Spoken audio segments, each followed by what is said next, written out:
සුබ දවසක් ඔයාලා හැමෝටම ආදරෙන් පිළිගන්නවා මගේ YouTube channel එකට. අද මම ඔයාලට කියලා දෙන්න හදන්නේ ජාත්‍යන්තර වශයෙන් පිළිගත් ස්වයං ව්‍යාපාරයක් පටන් ගන්න කොහොමද කියලා.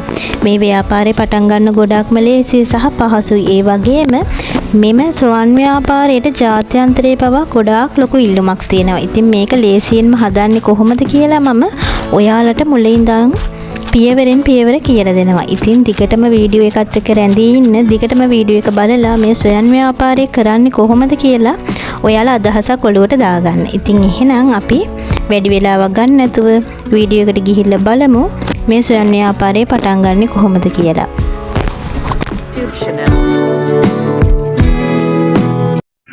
මම ඔයාලට අද කුඩා ප්‍රමාණකින් කොහොමද හදාගන්නේ කියලා පෙන්නන්නම්. මුලින්ම ඔයාලා මේ විදිහට කුඩා ප්‍රමාණකින් හදලා බලන්න. ඊට පස්සේ ඔයාලට මේ එක්ස්පීරියන්ස් එකෙන් මේක විශාල වශයෙන් ව්‍යාපාරයක් බවට පත් කරගන්න පුළුවන්. ඇත්තටම මේකට අපිට ගොඩාක් ලොකු අමුද්‍රව්‍ය ප්‍රමාණයක් ඕන වෙන්නේ නැහැ. ඔයාලට ලේසියෙන්ම හොයාගන්න පුළුවන් අමුද්‍රව්‍ය තමයි මේකට අපිට වැය වෙන්නේ. ඉතින් මම මෙතනදී අරන් තියෙනවා කෙසෙල් ගෙඩි 6ක ප්‍රමාණයක් තමයි අරගෙන තියෙන්නේ. ඉතින් ඔයාලටත් පුළුවන් මේක සුළුවට මුලින්ම කරලා බලන්න. මෙහිදී මම මේක ගෙදරට හදන හින්දා අත්ආවරණයක් පාවිච්චි කරන්නේ නැහැ. හැබැයි ස්වයං ව්‍යාපාරයක් විදිහට කරද්දී ඔයාලා අනිවාර්යෙන් අත්ආවරණයක් පාවිච්චි කරලා මේ කෑම බීම හදන්න. මොකද ස්වයං ව්‍යාපාරයක මූලික දේ තමයි පිරිසිදුකම. ඉතින් ඔයාලා ස්වයං ව්‍යාපාරයක් විදිහට පටන් ගන්නකොට අනිවාර්යෙන්ම අත්ආවරණයක් පාවිච්චි කරන්න ඕනේ. ඒක අත්‍යවශ්‍ය දෙයක්. එහෙනම් අපි බලමු දැන් මේක කොහොමද හදන්නේ කියලා. මම මෙතනදී අරන් තියෙන්නේ සීනි කෙසෙල්. සීනි කෙසෙල් වල අමු එක තමයි අපි ගන්න ඕනම කෙසෙල් වර්ගයක අමු එක තමයි අපි මෙතනදී යොදාගන්නේ. මිරිස් කුඩු, ලුණු කුඩු, සුදු ලුණු, කරපිංචා. ඒ වගේම ලුණු කුඩුයි කහයි එකතු කරලා හදාගත්ත වතුර එකක් තමයි තියෙන්නේ. මෙතනදී මම අරගෙන තියෙන්නේ සීනි කෙසෙල්. මොකද සීනි කෙසෙල් වලින් මේක ඉක්මනින්ම ලේසියෙන්ම අපිට හදාගන්න පුළුවන්. දැන් මම මේ සුදු ලුණු ටික පොඩියට ග්‍රේට් කරගන්න තමයි යන්නේ. මේ විදිහට ග්‍රේට් කරගන්න. එතකොට මේක ලස්සනට බැදිලා එනකොට ලස්සන හැඩයකට අපිට ගන්න පුළුවන්. පුළුවන් නම් ඔයාලට ග්‍රේට් එකක් නැත්නම් පිහියෙන් හීනියට මේක කපා ගන්නත් පුළුවන්. මේ විදිහට මම දැන් මේ සුදු ලුණු ටික ග්‍රේට් කරගන්නවා.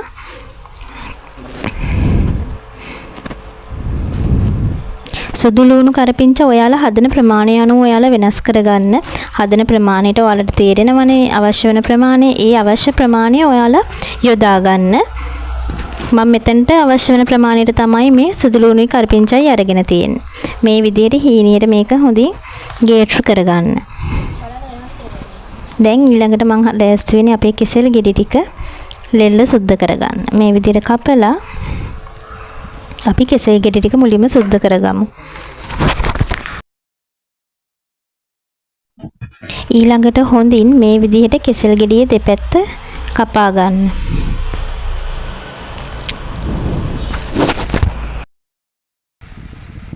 කෙසෙල් ගෙඩියේ දෙපැත්ත කපා ගත්තට පස්සේ දැන් මම මේ විදිහට පෙන්නන ආකාරයෙන් පිහි ආධාරයෙන් අපි මේ කෙසෙල් ගෙඩියේ ලෙල්ල ඉවත් කරගන්න ඕනේ. මෙතනදී අපි පිහිය පාවිච්චි කරද්දී කෙසෙල් ගෙඩියට හානියක් නොවන විදිහට මේ විදිහට අපි ලෙල්ල ඉවත් කරගන්න ඕනේ. මේ ආකාරයට හොඳින් ලෙල්ල ඉවත් කරගන්න.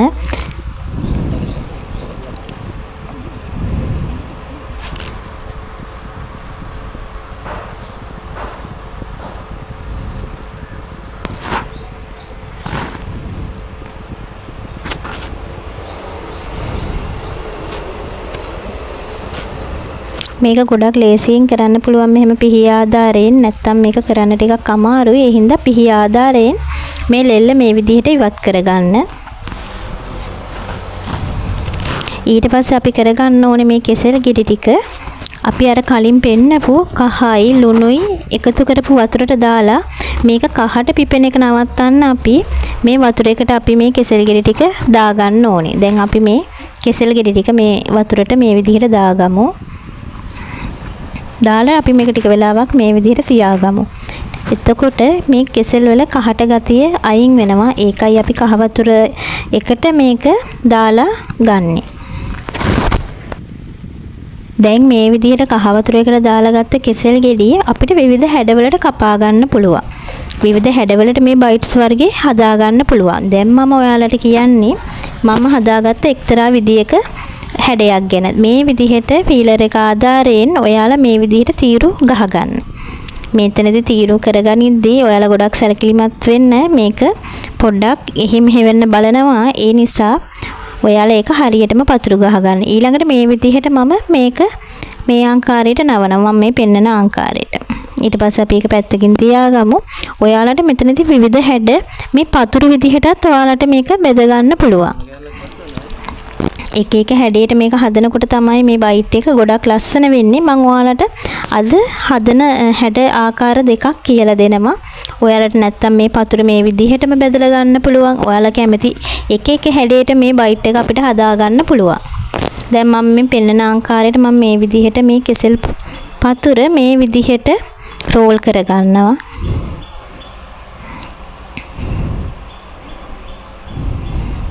මේක ගොඩක් ලේසි හදන්න.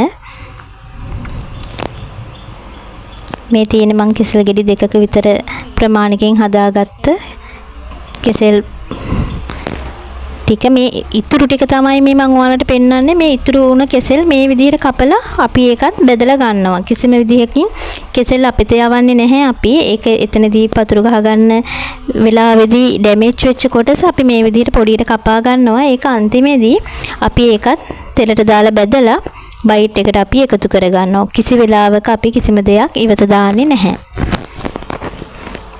මේ විදිහට අපි ඒකත් කපාගෙන පැත්තකින් තියා ගන්නවා. දැන් මං හදන්නේ මේක මේ විදිහට පෙති ආකාරයට හදාගන්න. දැන් මම මේ පෙති ආකාරයට හදාගන්න හැටි තමයි ඔයාලට පෙන්නන්නේ. මේ විදිහට කෙසෙල් ගෙඩිය පෙති ආකාරයට ඔයාලට කැමති නම් කොටු ආකාරයට ඕනේ හැඩතලයකට මේක කපා ගන්න පුළුවන්. දැන් මම ඔයාලට මේ පෙන්නන්නේ මේක රවුම් ආකාරයට මම කොහොමද හදාගත්තේ කියලා. මේ විදිහට කෙසෙල් ගෙඩි ටික මම හොඳින් මෙතනදී ගොඩක් මේක හීනියට කපා ගන්න. මේ ආකාරයට කපා ගන්නවා.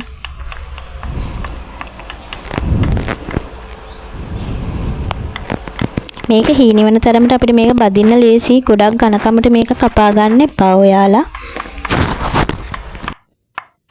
මේ විදිහට පෙති ආකාරයට මම කෙසෙල් ගෙඩි ටික කපා ගත්තට පස්සේ මම මේ කෙසෙල් පෙති වලට එකතු කර ගන්නවා කහ කුඩු ස්වල්පයක් සහ ලුණු කුඩු ස්වල්පයක්. කහ කුඩු ටිකක් එකතු කර ගැනීමෙන් මේක තවත් ලස්සන වෙනවා. වර්ණය අපිට සොයන් ව්‍යාපාරයකදී වර්ණය ඉතා වැදගත්. ඒ නිසා මම මේකට කහ කුඩු ෂුට්ටක් එකතු කර ගන්නවා මේ වෙලාවේ. එතකොට අපිට මේක බෙදෙද්දි ලස්සන වර්ණයක් ගන්න පුළුවන්. ඒ වගේම මම ලුණු කුඩු ස්වල්පෙකුත් මේ වෙලාවේදී එකතු කර ගන්නවා තවත් රසය වැඩි කරගන්න. ඔයාලත් අවශ්‍ය ප්‍රමාණයට මේ දේවල් එකතු කරගන්න. මම මෙතනදී එකතු කරගන්නේ මේ කෙසෙල් ගෙඩි ගත්ත ප්‍රමාණයට අනුවයි. ඒ හින්දා ඔයාලා ගන්න ප්‍රමාණයට මේ දේවල් එකතු කරන්න ඔයාලා වග බලා ගන්න ඕනේ. මම අද කෑම ටික හදන්නේ කෙසෙල් ගෙඩි 6ක ප්‍රමාණයෙන්. දැන් මම මෙතනදී ලිපේ තාච්චි ලිපේ තියලා පොල් තෙල් ටිකක් එකතු කරගන්නවා. මෙතනදී මම පොල් තෙල් කාලක වගේ ප්‍රමාණයක් තමයි අරගෙන තියෙන්නේ. ඔයාලා ගන්න කෙසෙල් ප්‍රමාණය අනුව තෙල් වල ප්‍රමාණය වෙනස් වෙනවා. ගැඹුරු තෙලෙම බදින්න ඕනේ කියලා අවශ්‍යතාවයක් නැහැ. දැන් මම මේ විදිහට අපේ කෙසෙල් පෙති ටික බෙද ගන්න තමයි යන්නේ. බලන්න අපි කහ වර්ණය එකතු කරපු නිසා මේක ලස්සන පාටක් බෙදෙද්දී අපිට ලබා ගන්න පුළුවන්.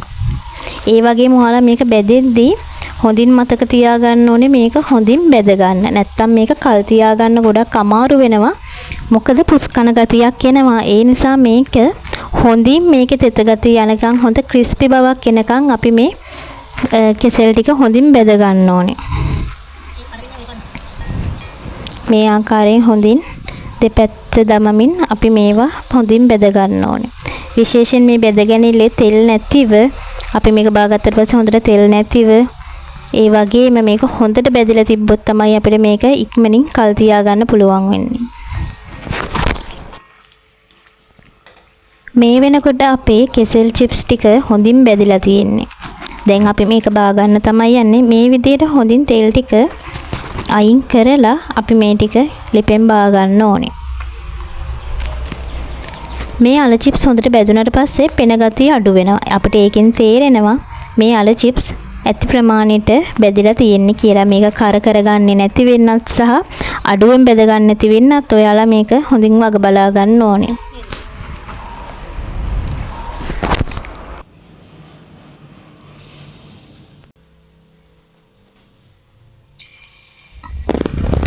දැන් අපි මුදුවක් ආකාරයට හදාගත්ත අපේ කෙසෙල් ටික මේ විදිහට තෙලට දාගන්නවා. ඔයාලා තෙලට දාගත්ත ගමන් මේක කලවම් කරන්න යන්න එපා. ටික වෙලාවක් තියලා කලවම් කරගන්න. මේ වෙද්දි ලිපේ ගින්දර ටිකක් අඩුවෙන් ඔයාලා පවත්වාගෙන යන්න ඕනේ.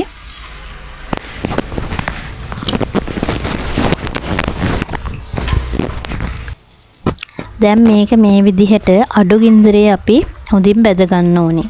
ඒ වගේම ඔයාලට පුළුවන් ටිකක් මේක බැදීගෙන එනකොට හැන්ද ආධාරයෙන් මේක දෙපැත්ත දාලා දෙපැත්තම හොඳින් බැද ගන්න. මේක අනිවාර්යෙන් හොඳින් බැදෙන්න ඕනේ. නැත්තම් මේක අපිට කල් තියා ගන්න අමාරුයි.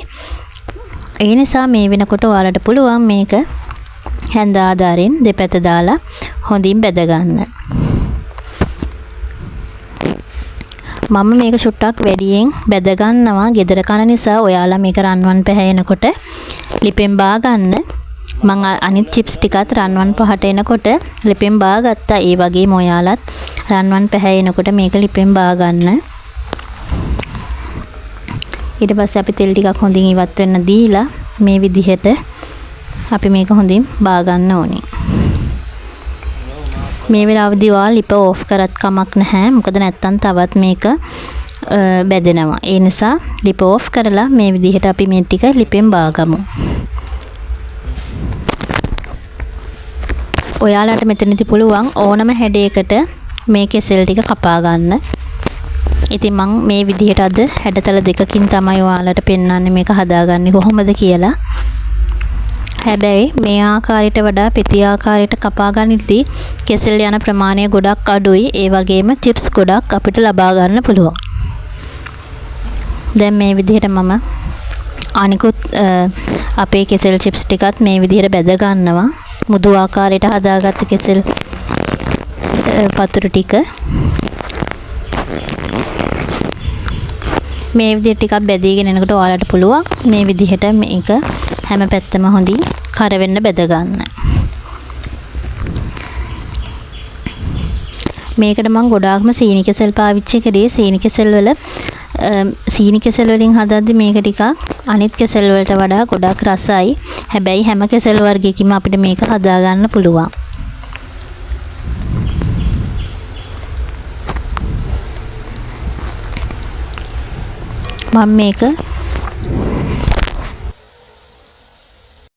මම ඔයාලට කලින් කිව්වනේ අපි කෙසෙල් වල කිසිම ප්‍රමාණයක් අයින් කරන්නේ නැහැ. මේ අපි කපා ගනිද්දී වැරදිච්ච කෑලි ටික අපි මේ විදිහට තෙලේ බැද ගන්නවා. ඒකත් අපි මේ බයිට් එකට එකතු කර ගන්නවා. ඊට පස්සේ අපි මේ සුදු ලුණු ටික හොඳින් බැද ගන්න ඕනේ. රන්වන් පාට එනකන් සුදු ලුණු ටික හොඳට මේ තෙලේ බැද ගන්න ඕනේ. ඒ වගේම කරපිංචා ටිකත් හොඳින් තෙලේ බැද ගන්න ඕනේ රන්වන් පාට එනකන්. මේ වෙද්දිත් අපේ ලිපේ ගින්දර ඔයාලා අඩු කරලා තියාගන්න.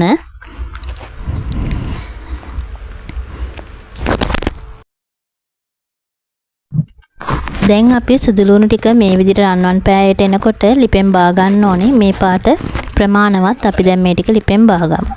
දැන් අපි අපේ බනානා චිප්ස් වල අන්තිම ස්ටෙප් එකට තමයි ඇවිල්ලා තියෙන්නේ. දැන් මම මේ තියෙන්නේ අපි කෙසෙල් ගෙඩි 6කින් හදාගත්ත බනානා චිප්ස් ටික. බලන්න මේ විදිහට මම ක්‍රිස්පි විදිහට හොඳට බැදගෙන තියෙනවා. ඔයාලත් මේ විදිහට හොඳට ක්‍රිස්පි විදිහට එන විදිහට මේ බනානා චිප්ස් ටික හොඳින් බැද ගන්න ඕනේ. මේ තියෙන්නේ කෙසෙල් ගෙඩි 6ක ප්‍රමාණයකින් අපි හදාගත්ත බනානා බයිට් ටික. දැන් මම මේ ටික හොඳට මේ විදිහට බැදගෙන තියෙන්නේ. දැන් අපි මේකට මේ ලුණු කුඩු, මිරිස් කුඩු, සුදු ලුණු, කරපිංචා ඔක්කොම ටික මික්ස් කරගන්න තමයි හදන්නේ. ඔයාලා බයිට් එකට කෙලින්ම මේ ටික එකතු කරන්න එපා. මේවා වෙන වෙනම එකතු කරලා තමයි අපි මේ බනානා චිප්ස් වලට දාගන්න ඕනේ. මුලින්ම දැන් මම මේ මිරිස් කුඩු ටිකයි ලුණු කුඩු ටිකයි හොඳින් මේ ආකාරයට එකතු කරගන්නවා. ඔයාලා මේවට අවශ්‍ය ප්‍රමාණ වලින් අවශ්‍ය ප්‍රමාණයට දාගන්න. ඊට පස්සේ මම මේ සුදු ලුණු එකට මේ මිරිස් කුඩු එකයි ලුණු කුඩු එකයි මේ විදිහට එකතු කරගන්නවා. ඊට පස්සේ මේ දෙකත් ඔයාලා හොඳින් මේ විදිහට මික්ස් කරගන්න.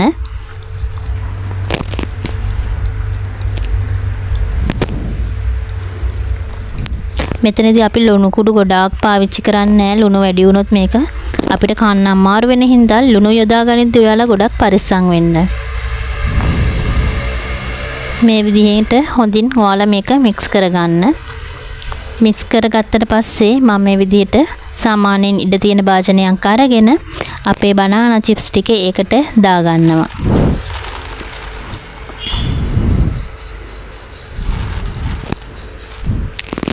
බනානා චිප්ස් ටික දාගෙන මම දැන් අපි අර මික්ස් කරගත්තු සුදු ලුණු කරපිංචා ඒ වගේම මිරිස් කුඩු ටික මේකට මේ විදිහට එකතු කරගෙන හොඳින් මේ චිප්ස් වල මේ ටික තැවෙන ආකාරයට අපි මේ ටික මික්ස් කරගන්න ඕනේ. මේ ආකාරයෙන් හොඳට මික්ස් කරගන්න. ඇත්තටම අපිට මේ මිරිස් කුඩු ලුණු කුඩු වෙනුවට මේක පැණි යොදාගෙනත් අපිට හදා ගන්න පුළුවන් වෙනම විදිහකට. ඒ විදිහත් ගොඩක් රසයි. දැන් අපි මේ විදිහට හොඳට මේ ටික හොඳින් මික්ස් කර ගන්න ඕනේ. ඉතින් ඔයාලට මේ බිස්නස් එක පටන් ගන්න ගොඩක් ලේසියි. මොකද වෙළඳපොලේ සුලභ විදිහට අපිට මේ කෙසෙල් ලබා ගන්න පුළුවන්. ඒ වගේම තොග වශයෙන් ගන්නවා නම් ඔයාලට ගොඩාක් අඩු මුදලට මේ කෙසෙල් වර්ග ලබා ගන්න පුළුවන්. මෙතනදී ඔයාලා විශේෂයෙන්ම මේක ස්වයං ව්‍යාපාරයක් විදිහට කරනකොට ඇසුරුම් කරණය ගැන සැලකිලිමත් වෙන්න ඕනේ. මොකද මේක හුලං වදින්න නැති විදිහට අපි අනිවාර්යෙන් මේක අසුරන්න ඕනේ. මේක ලංකාවේ වගේම විදේශ වශයෙන් හොඳ ඉල්ලුමක් තියෙන බයිට් වර්ගයක් තමයි මේක. අනිකුත් බයිට්ස් වර්ග වලට වඩා මේක මිල ගණන් ඉහළයි. මේ වගේ දෙයක් කරනවා නම් රෙජිස්ටර් කරලා ව්‍යාපාරයක් විදිහට ලියාපදිංචි කරලා මේ දේවල් පටන් ගන්නවා නම් ගොඩක් හොඳයි. ඉතින් ඔයාලට ලොකු දිග ගමනක් යන්න පුළුවන් මේ වගේ බිස්නස් එකක් පටන් අරන්. ඉතින් මං හිතනවා මගේ වීඩියෝ එක ඔයාලට වැදගත් වෙන්න ඇති කියලා. ඉතින් මේ වගේ වීඩියෝ බලන්න නම් ඔයාලා මගේ channel එක අනිවාර්යෙන් subscribe කරලා තියාගන්න. කලින් වීඩියෝ බලන්න මගේ YouTube channel එකට ගිහිල්ලා බලන්න ඔයාලට පුළුවන්. ඉතින් මේ වගේ වීඩියෝ එකකින් ලබන සතියේත් හමු වෙමු. අදට ගිහිල්ලා එන්නම්. ඔයාලා හැමෝටම සුබ දවසක්.